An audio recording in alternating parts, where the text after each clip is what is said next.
So in January, we did $35,000 cash collected, and in April, we did $84,000. In this video, I'm going to explain how we did that, as well as the 6 main lessons that I've learned from scaling from literally nothing, not even knowing what the word entrepreneur meant, to making $83,000 a month in cash collected. Okay, so first thing is aggressiveness with volume. So basically, there's a couple things that have happened recently. So obviously we've been scaling very fast. That's the number one reason, by the way, if you've been following this channel, that I've been gone for the last 3 weeks, is because we've had some crazy things happen. Number one, I've moved. Explains the new background. Number two is we had to hire 3 new people, in the span of a week, because I had a couple of people leave, and obviously we're looking to aggressively scale. And the third thing is basically because we have recently got a lot of appointments. We're booking like 17 appointments a day now out of nowhere. Well, not out of nowhere. I'll explain how we did that in a second, right? But we've had a lot more demand than usual. So we've needed to hire people and train people and build a whole bunch of things to overcompensate for that. So let's dive into what this actually means. So aggressiveness with volume. So what I have noticed, and this is really the biggest difference between people who are lower level, like average business owners who are making less than $1 million a year, and the top 1%, the people who are like Elon Musk type people, and not necessarily just Elon Musk, right, but like higher level entrepreneurs. The biggest difference that I've noticed, not just from like reading books and watching YouTube videos, but the biggest thing that I've noticed, the difference is the aggressiveness that they pursue opportunities when it comes to the biggest constraint in their business. So for example, this was like probably more than 6, it was like early in the summer, like last summer, so probably like 8 months ago at this point, 9 months ago. Me and my friend who's also in business, we were both we were starting this new cold email strategy with like looms and stuff. And we were both starting at we were doing 100 outreach a day to do the testing, right? Now, what we ended up finding is after a month, we realized, right, we both had the same results because we were kind of doing the same thing. And we both got decent results. We were booking like 1 appointment every 2 days from 100 outreach a day, right? Now, my instinct, right, what I decided to do is I'm like, perfect. We're going to send 200 outreach a day. That'll get us 5 meetings a week. That's a nice little increase, right? That doubles the appointments from this channel. Most of my appointments are coming from a different channel, but I'm like, okay, cool, let's double that. Now, when I talked to him, he obviously saw the same results that I did because we were running the same campaign, but his reaction was a lot different than mine. And what he decided to do was he decided to increase to 1,000 a day, right? So we got the same conclusion from the test, but a very different decision was made. And obviously his decision was a better decision than mine to just double it. But I didn't really, I thought that was well, that seems like overwhelming. That's too much. That's like crazy, right? But this is how people that are extremely fast growing, this is how they think, right? They think, okay, I have something that works. The question is not how do I increase the amount that I'm doing, is how do I take it to the most extreme level that I possibly can.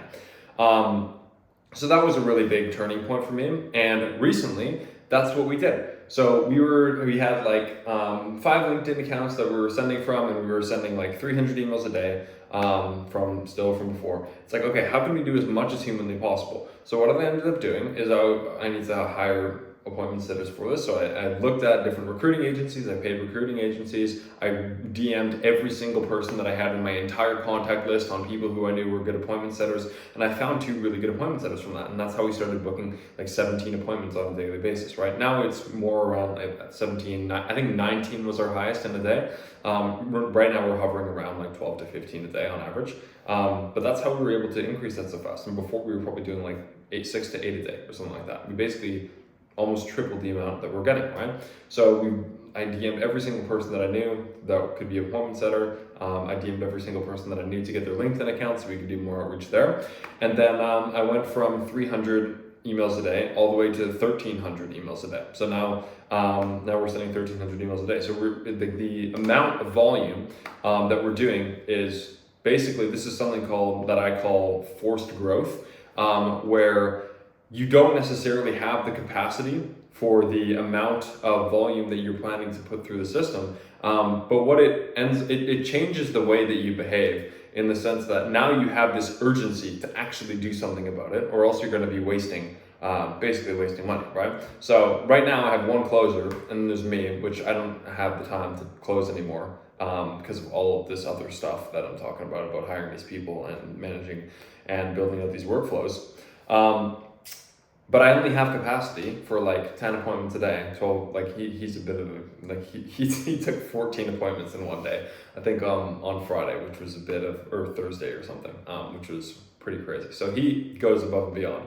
But on a regular day, we only have about 10 slots open. So that forced me, I was like, okay, well, I have to find another closer very quickly, or else I'm going to be wasting all these leads. And we found another closer, and I think he's going to do really well. That's to be determined. But yeah, we found another one. I think he's going to be good. So that kind of leads into the second thing, which is the second thing that I've learned that is really powerful when it comes to scaling, when it comes to not just scaling, just building the business in general. And this is going to sound very controversial, but is copying people. So you can reinvent the wheel, right? You can try and figure out everything on your own. But like in the words of Charlie Munger, I think is the guy who says this, correct me if I'm wrong. But being able to stand on the shoulders of giants this is me paraphrasing, is obviously the thing that is going to allow you to be more successful. And I wrote this down here in my notes, and this is really important, is that this is why a lot of people fail, by the way, right? But this is the mindset that you need to have, is that every problem can be solved, and instead of you trying to reinvent the solution, figure out how to find the person who's already solved it, right? So pretty much all of what I'm doing, I did not invent, right? Obviously, I've like made tweaks and I've improved things that I know already work by taking them from other people and then improving them. But a lot of what I'm doing, like I didn't like invent LinkedIn outreach, right? I didn't invent cold email. What I did was I looked for the people who were the smartest at these things, I paid them, and then I developed my own thing from that, right? So my entire cold email system is built on principles and foundations that I've learned to understand by buying courses and things like that. And by taking that information and applying that to my current business, right? Like I go look on YouTube, I go look on LinkedIn, I go look for the people who are really doing the best with cold email, and you'll know some of the names if I were to say them. But I literally, like I'll scrape their mobile phone number and I'll text them, hey, can you coach me on cold email? And then I'll pay them like $500 or $1,000 an hour to learn how to do cold email, like what are the scripts that work, right? Why do they work? What are the like best ways to lead source? What are the best ways to save money on these types of software? And every single time I do that, I always get a return. And I think that people have a lot of negative experiences with coaching programs. And I think that if you just don't look at the person who you're buying from before you actually invest, you can get into some bad things. But what I've noticed a lot of times, and this is from being in this space for the last 2 years, is that the people typically, unless it's like a straight up scam, the people who typically can't ROI a coaching program are normally the people who don't make it an obligation to get an ROI from a coaching program or from a mentorship thing, right? Like if I'm going to talk to, like I bought some, by the way, I've bought some really bad mentorship programs in the past. Like I absolutely have bought some shitty ones. But even in those situations, I've always found a way to learn something from people making more money than me. And I think that is a skill in itself. And if you can't find a way, like if you have access to the people that you're learning from and you can't find a way to make your money back from the information that they have, then you're probably reaching out to the wrong people or you're not putting enough effort in. But yeah, that's what I'll do. Like everything that I want to know, like I'll identify the biggest constraint in the business. I'll go look for the person who's already solved it and I'll pay them, right? Like I'm in Charlie Morgan's mastermind program. Like he has scaled his consulting business to $1 million a month. So I'm not going to try and figure out how to build $1 million a month consulting business from scratch when I can just pay someone 30 grand who's already done it, right? Now, obviously you need to have 30 grand to do that. But there's like levels below Charlie Morgan, right? You're not going to go learn how to make $1 million a month before you learn how to make $10,000 a month, right? Or before you learn how to make $100,000 a month. So that is my the thing that's helped me grow the most, the fastest, is just by taking what other people do. Outside of just paying for other mentorship programs, what you can do, and this is, I have a friend, this is the guy that I was talking to before, who's at a very similar level to me, who has basically the same business model as me. He's doing a very similar thing. And we don't hold anything back from each other. So a lot of people will say this thing of you shouldn't help your competition, or don't talk with your competitors, keep all your secrets to yourself. And I just think it's actually really stupid, because 7 months ago, we were both making 25, 30K a month. And now we're both making close to $100,000 a month. We've scaled together, not by holding secrets and finding random information from other places on our own, but every single thing we share to each other, right? He helped me build my LinkedIn system that I have now, and that's generating me 10 appointments a day. That's just with LinkedIn. We obviously have other channels too. And then his cancellation no-show rate was 40%, and he was only getting a 60% show rate, and my show rate is 80%. So I'm like, hey, do this, and then he changed it, and the show rate is good now, right? So it's not the market is big enough to service a lot of people, right? But if you have two people that basically are sharing the same mind, you scale twice as fast, really, because you can solve problems twice as fast because you have two people working on the same problems. So that is one thing that you really should be doing at any level in business. Is just learning again from people who have already done. If your service delivery is bad, find someone who has better service delivery and learn what they're doing. Pay them if you have to, copy them if you have to, learn what they are doing somehow, right? If your sales calls are bad, find the person who's the best at the sales calls and learn from them. You don't have to figure out how to sell on YouTube, right? There's better ways of doing it. Now, obviously YouTube's great, right? But if you really want to scale quickly, you have to go straight to the source. You have to be able to talk to these people. And this is how I've been able to do it. My sales conversion rate was 6% last year, and now I'm not on calls anymore. But before I was off calls, I was closing at 25, 30%, which is not fantastic by any means, but it's good enough to be able to scale a business, right? So you need to be able to have access to the people who already have the problem solved. And that's basically that point. The third thing is confusing symptoms with the problem. So this is one that I've actually learned from my clients, right? And this is one that I've learned from taking sales calls. And a lot of times is that people don't understand, people think the symptom is the symptom of the problem is the problem, right? And they confuse the reason why they're experiencing these symptoms with just an excuse that this thing doesn't work, right? I'll give you an example of this, obviously. So sometimes people will get on a call, or people will get on a coaching call or a sales call or something, and they'll say they're not getting any positive replies, and they think it's because their strategy is bad, right? Now, I'm going to explain what the actual problem is, right? But this is not directly correlated to their strategy, right? It could be because of that, but it probably isn't, and I'll explain why in a second. If they have low appointments, it means they think their metrics are bad, right? If they're having lots of people who say they don't have the budget, they think it's the leads are bad and the leads don't have the budget, which a lot of the times is not the case, but they don't know any better because they don't have people to talk to about this, to understand what the problems actually are. So I'll give you the actual examples of these specific things. So if someone says to me, they're not getting positive replies, and they've tried doing outreach on multiple different channels. They've tried DM, they tried email, they tried calling, they tried a bunch of different things, and they're not getting anyone positively replying. The issue is very, very, very, very, very unlikely to be the strategy that they're using, especially if they've tried multiple strategies. The issue every single time that this happens is they're not getting positive replies because their offer sucks. And they always think it's the script they're using. They always think it's the platform they're using. They always think it's the automations that they don't have. But almost every single time, without fail, the issue is the offer, right? Now, I can make a whole other video on how to make an offer. But people will be reaching out to people saying, hey, I can do Google ads for you and it's only $200 a month. Would you be interested?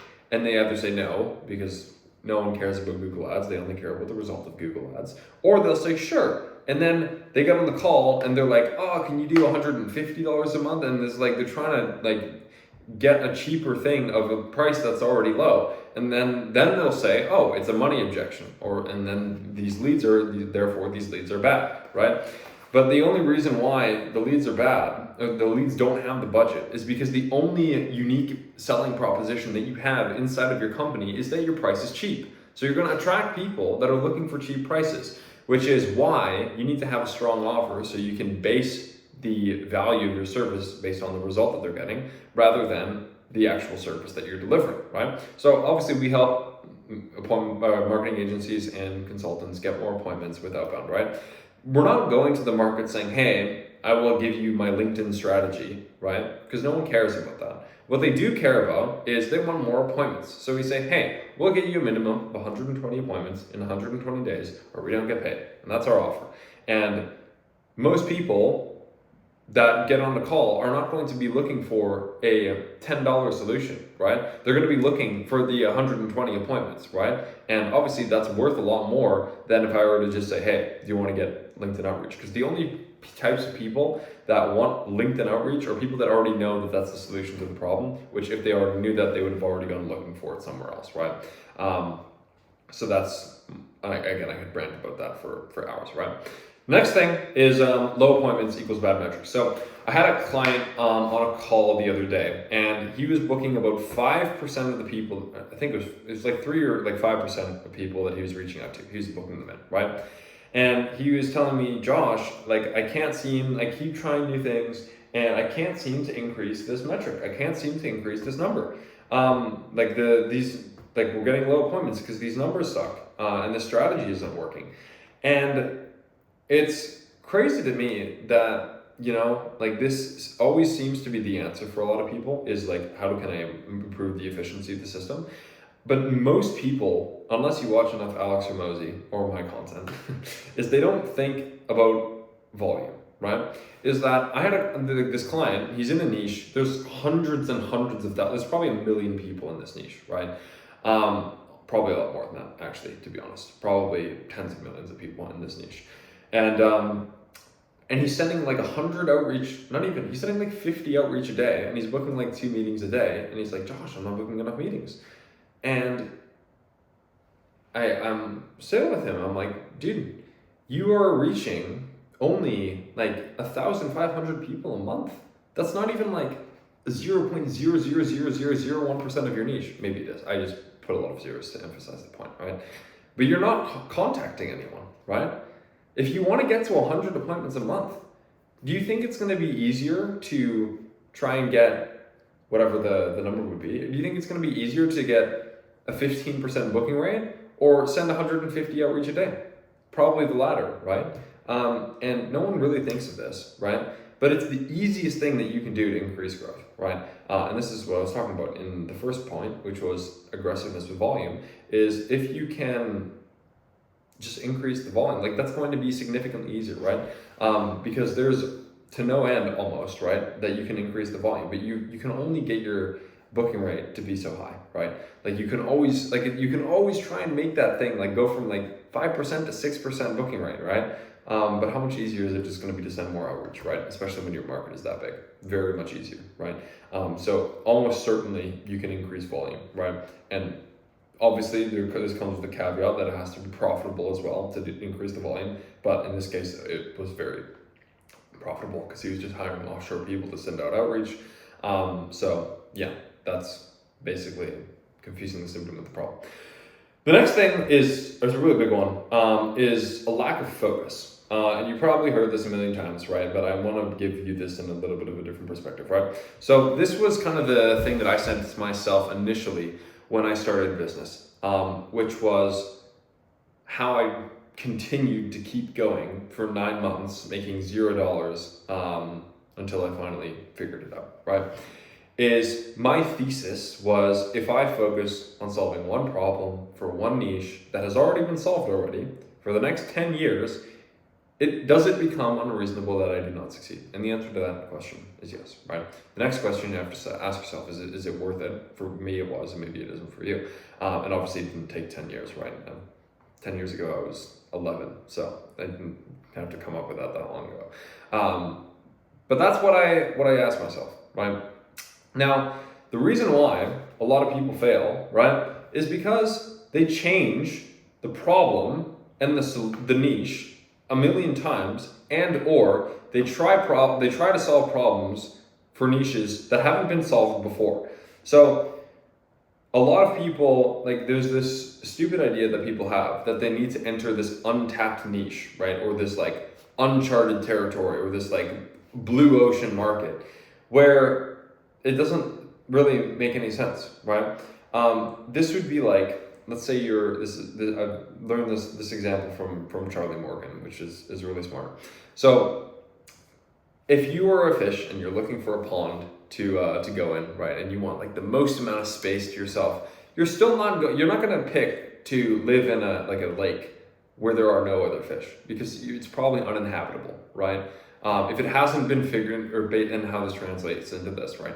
If the problem hasn't been solved before, right, like you have a much higher probability of trying to solve a problem that's already been solved, right? Because number one, you can copy people, which is number two.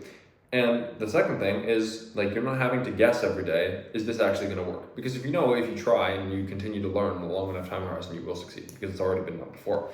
So that's the first thing, right? Is making sure the problem's already been solved, and obviously sticking to one problem for one niche. If you change your niche every like n amount of time, you're going to completely reset your understanding of the entire market, which is the most important thing when it comes to scaling a business, is your understanding of the market, right? And same thing with the problem. If you change the problem you're solving for the market every couple of weeks, like, you're going to completely fundamentally reset your knowledge on your entire business. And if you continue to do that, you continue to have to start from zero, right? It's like if you're in university and you have to change your degree every 2 years, you're not going to ever complete a degree. So it's the same thing with this. Obviously, I'm not going to go down the whole rabbit hole of this degree thing. But it's the same thing. Like, you're not ever going to be able to succeed if you continue to change what you do, right? You need to stay focused on one thing. Now, that's in the macro, right? Is not changing your business, not changing your niche, being obsessed with this, not going to do like some stupid shit. I don't like to talk about lifestyle stuff, because I think it's like, if you're about the lifestyle thing, I think it's pretty hard for you to be able to actually build something great. But like, if you're like working 40 hours a week, and if you're taking weekends off, and it's just not going to cut it if you want to scale, right? So that's like, you have to be focused within your business, but also the business has to be not necessarily the only focus, but like, it has to take up like a lot of your time. Like, you have to be obsessed about this. Like, this is what you should be going to bed thinking about every single night, pretty much. So that's the other thing on that side of things, right? And in the micro, this applies as well. So you want to focus on the main constraint in your business. So, for example, right, if your main bottleneck, like, let's say, like, this was my situation in like last year, is that I was getting lots of appointments, but I mean, not lots by today's standards, but I was getting like 60 appointments a month, like a decent amount of appointments, and I was closing them at like 6%. So I would only sign like 3 or 4 clients a month. Now, obviously, that meant my bottleneck was sales. So what this means is, when you identify that constraint, it means that you're not updating the website when sales is the bottleneck, right? It means like not trying to improve your onboarding process when you're not signing any clients. Like, it means focusing on the constraint at hand, or else you're not going to be able to actually scale fast enough, right? So just an example, like, when I knew that this was my problem, I actually had like a 3-month period where I like didn't really aggressively try to fix this, which was one of the biggest mistakes that I made. But when I realized, like, okay, I got to get my shit together, or this business is not going to grow, I would literally spend like 10 to 12 hours a day either taking sales calls, watching sales call recording, or like practicing sales scripts, like objection handling scripts and things like that. Because if you are not putting all of your energy into the one most important thing in your business, your focus is going to be split, and you're going to be working on things that don't matter, and you're not going to grow very quickly, at least. And realistically, you're probably not going to grow at all.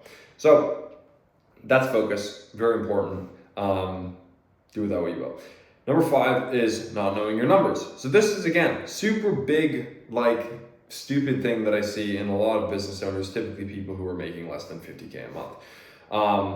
And I had another coaching call with this guy, and so I'm going to go into what the numbers specifically that you should be knowing are. But I had a coaching call with this guy, right? And my closer brought him into the program. Things were going great. He jumped on this coaching call with me.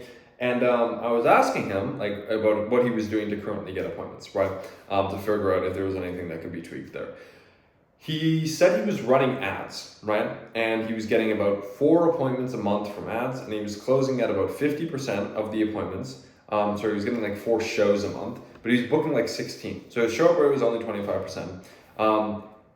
And he was closing the shows at 50%. So he's getting like 2 deals a month, right?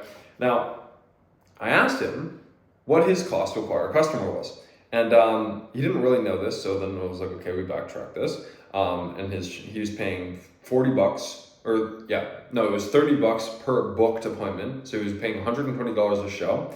And obviously that means his CAC, because he's closing at 50%, was $240. Now keep in mind, this guy's average order value, his upfront payment was $1,700, and he would keep a client on average for about 2 years.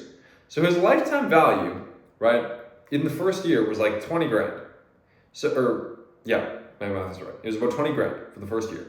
So this guy, he was spending $240 to get a client that would pay him over $20,000 in the client's lifetime, and he was making more than $1,500 up front. So I could have told him to, I did. I showed him how to fix this because he had some shit that was wrong with his calendar that was like very obvious why his show rate was low, so he fixed that. But regardless of that, he didn't actually need a new system for appointment booking. What he needed to do was we're going to build this for him anyways. But what he really needed to do, and what he's doing now, and he's getting a lot more meetings because of it, but what he needed to do was significantly increase his ad spend. Because he was getting $240 to make $20,000. If you can put $240 in a machine and get $20,000 out, the problem is not how can I fix my show rate, although that is important. But the real big problem is, well, it's not really a problem, but the real big question is how the hell can I spend as much money on this thing as humanly possible, right? So that was an experience. Now, in terms of the numbers that you should know, these are things that are going to be important to know. You need to know your lifetime value of a client, right? You need to know your AOV, which is your average order value, which is the amount of money that you get paid on day one, on average, of your client relationship. Let's say you sell a $5,000 thing, and on average, you get paid $1,500 up front. If you do 1,500 divided by 5,000, I think it's like 30% or something, then your AOV is 30%, right? Or $1,500 if you put it in a dollar amount. You should know your cost per appointment. You should know your show up rate. You should know your close rate. You should know your book to close rate. This is a very important number. I'm going to explain why in a second. And then you should know your appointment booking rate on your outbound. If you're doing ads, then obviously there's different numbers for ads, which you should know. You should know your positive reply rate, right? We just use outbound, so those are the numbers that we keep track of. Obviously, if you're running ads, it's a little bit different. If you're running content, you don't really have a system, so you should start running ads or start doing outbound as well. Anyways, the reason why these numbers are important is because this is what allows you to know what to do, to find the constraint, to solve the problem, to grow your business, right? So if I do not know what I have a spreadsheet that has all these numbers on it, and I check this thing almost every day, at least a couple times a week. And what this allows me to do is it allows me to easily identify what metrics are out of KPI that is causing my business to not be where I want it to be, right? So the next goal for me is to get to do a 50K a month, right? And in order to do that, I know that all the numbers, I know exactly how many appointments I need to get, and I can see right now the reason why we're not there is because we don't have enough availability, right? We're booking all the appointments, but we don't have enough people to take the appointments to close them at the acceptable conversion rate, right? So that's why me training and hiring and managing this new sales guy is the next constraint that I need to solve. And then I need to increase the price on top of that as well, and then we should be able to get there, right? So that's kind of the thing we need to focus on. Now, the reason why I can see that is because I know exactly what my I know exactly what my close rate is. I know exactly what my show rate is. I know exactly what my cost per call is. I know exactly what my LTV is. And by those numbers, I can calculate exactly how many appointments I need to get the amount of shows I need, to get the amount of deals I need, to get the amount of clients that I need, to make the amount of money I need, to be able to make $250K a month. So you should have all your numbers written down in a spreadsheet so you can go through here and solve which one is not up to par based on your industry standard numbers. And if you don't know what numbers you need to hit in order to scale, then this is why you need to go to someone who does know these numbers in your specific niche in your industry to be able to solve that, right? Number 6 is product complexity. This is a really big one, especially with people who have been in business for a long time. It still affects new people as well, but I've found more so people with who've been in the niche for 5 to 10 years. These people are the people that really experience this the most, right? So most agencies, and I'm just reading from this thing, right? And then I'll go into more detail, right? Now, most agencies make the mistake of adding more services to add more value, but don't realize that clients work with them not for their service, but for the outcomes that their service will drive, right? This is why most agencies get no interest, and this is what kind of I was talking about before with the symptom of the problem thing, with no positive replies, meaning it's a bad strategy, which is obviously not the case. But this is why most agencies don't get any interest, and why when they do get interest from referrals or whatever, they plateau at around 10 to 20K a month and can't scale because of the complexity of their offer. So the cure to this is basically by asking your niche what their biggest problem is, and doing the least amount of things possible to properly solve the problem. So I'm going to explain this in more detail here. So basically the problem here is twofold. Number one is that if you are basing the value of your business based on the services that you offer, what you're going to find is people who are already looking for the specific service. They already know that they want the service, and typically the people who already know what they want are just looking for different people who can get them that thing at a cheaper amount of money, right? So those are the people that you're going to be reaching when you're doing outreach, right? So this is the example I was talking about before. If you outreach to someone and say, hi, do you want SEO services, right? Which that doesn't work, obviously. The only people you're going to get are people who already want that, and they're only going to be looking for the cheaper amount, the cheapest service, typically, right? Now, different situation is if you say, hi, do you want consistent inbound 10 inbound appointments consistently every single month in the next 5 months, people will say yes to that, right? You might be selling SEO. You might be selling the exact same thing as you would if you were just to tell them, how do you want SEO services, right? But the difference is here that we are positioning ourselves based on the value that we're actually providing, right? Now, typically, the person who's going to do the first kind of an outreach message, right? Typically, these types of people have multiple different services. So they will do SEO, and they'll do Google ads, and they'll do Facebook ads, and they'll do social media management, and they'll do newsletters, and they'll do all this shit, right? Because they think that the value is in the service that they offer, which is wrong. The way that you fix this is by looking at your niche. And most of these people also don't have a niche, right? So you have to actually pick a specific person that you're going to help. Because if you don't find a specific person that you're going to help, you can't find a specific problem to solve. And if you can't find a specific problem to solve, your marketing message is going to sound like just everything to everyone, and it's not going to apply to anyone, right? So that's why this is so important. So anyways, you find your niche and you ask them. You don't ask ChatGPT, you don't guess, you don't try and think of what their problem is. You actually call up people in your niche, you figure out what their biggest problem is, and what you do to solve that is not by providing a full service marketing thing. What you do is you do the least amount of things possible in order to successfully solve the problem. Because the only thing that people will care about, if you're doing this correctly, is can you solve the problem? Not how many things can you give me for the cheapest amount of money. That is not what they want. What they want is they want their problem to be solved. And what you want is the most amount of profit. So what you do is you only do the smallest amount of effort required in order to successfully achieve the problem. Now, you don't do the smallest amount of effort required, period, or else you're probably just scamming people. You do the smallest amount of things required in order to get the people the result that they want, right? And ultimately, that is how you build a very profitable business. This is how you are able to scale and remove complexity. So now this is like stage one. Most people can't get customers. Some people get lucky, they get referrals and they scale to like 10 to 20K a month and then can't scale beyond that. The reason why is because they are not able to remove themselves out of the business, right? The reason for that is because they do all of these services for all these different people. Now, what typically, the people who are at this level, at this 10 to 20K a month range on average, right, is they are these like magical marketing people that can do everything, that are like, they're at, I'm not saying this sarcastically, by the way, they are actually good at what they do. They can do a lot of things for a lot of different people and they can figure shit out, right? This is the tough part, is now they're only making like 7 to 15K a month profit, if they're lucky. Sometimes it's lower than that, somehow. So they're making 7 to 15K a month in profit. Probably less, probably like realistically like 6 to 12K a month in profit. Now, what ends up happening, right, is that in order to employ someone who knows all of this stuff and can actually do it at a high level, they have to pay a lot of money, probably 6 to 12K a month to find someone to do that. And then they don't have any more profit for themselves. And then it's like, okay, well now I can't hire the person I need to scale because they cost so much money, because they have to learn how to do so many things.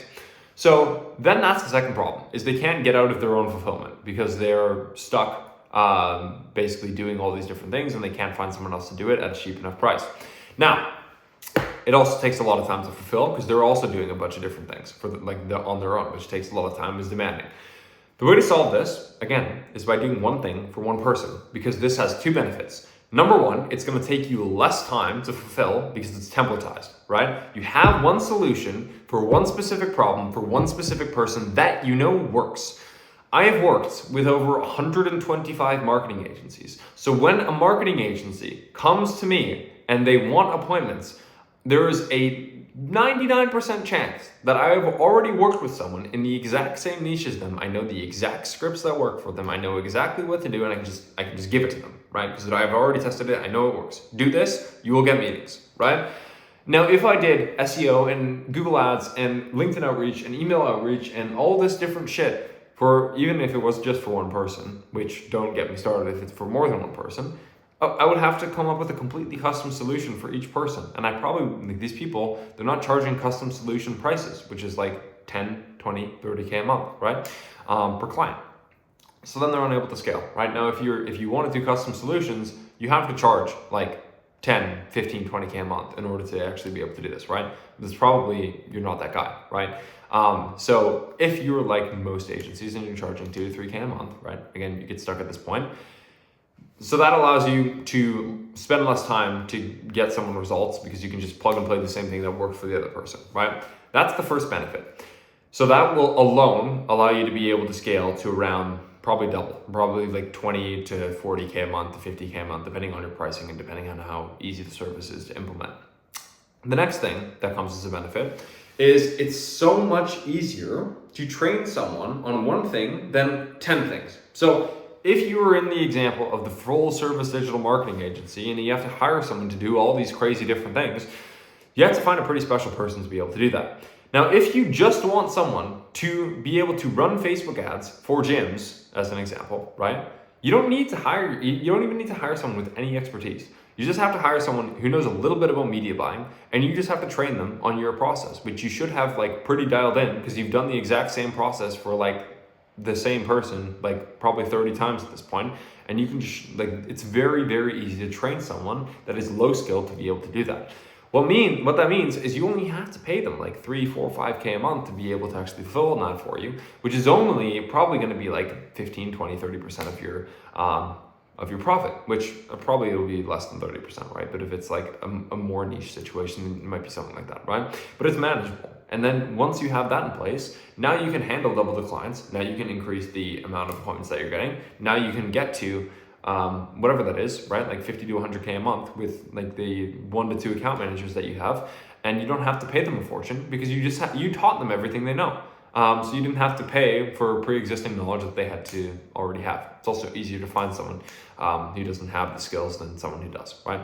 So that's basically where a lot of people get stuck. in the agency game, right? So this is the main 6 things that I've learned over the last 2 years in scaling from 0 to 83K a month. If you need help getting appointments, obviously we're very good at that. Like I was talking about how many we're booking before. So you can click the first thing in the description if you want help with that. If not, all good, and I will see you later.